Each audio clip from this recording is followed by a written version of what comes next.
కవితనై భార్యనై భర్తనై జగమంగళనై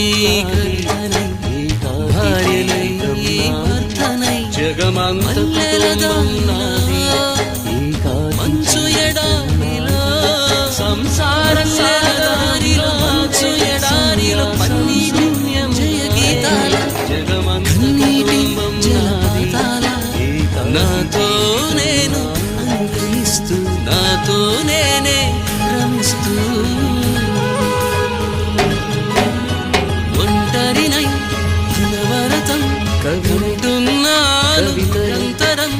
కలల్ని కథల్ని మాటల్ని పాటల్ని రంగుల్ని రంగమల్లుల్ని కావ్యకన్నుల్ని ఆడపిల్లల్ని జగమంత కుటుంబం నాది